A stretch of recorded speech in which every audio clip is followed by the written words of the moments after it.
आपण सर्व समाज बांधव या ठिकाणी जमा झालो आणि छान प्रकारे आपण या ठिकाणी निवडणुकीचं विसर्जन या ठिकाणी करतोय।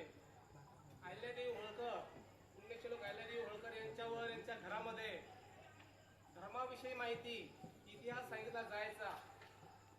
त्या मल्हारराव होळकरांच्या सून आणि खंडेरायांच्या पत्नी होत्या। त्यांचं कार्य जेवढं आपण सांगू तेवढं कमी आहे। त्यांच्या कार्याला तोड नाही। आज आपण जे 12 ज्योतिर्लिंगाचं दर्शन करतोय ते केवळ अहिल्यादेवीचा उपकार आपल्याला आहे आणि आपण त्या नियमाला जागलो पाहिजे। त्यांनी ते पावन केलेलं आहे। आपण सर्वांनी हे कार्य लक्षात घेऊन त्यांच्या पावलावर पाऊल टाकून आपण त्यांचे गुण अंगीकारायला पाहिजे, एवढं या ठिकाणी मी सांगतो।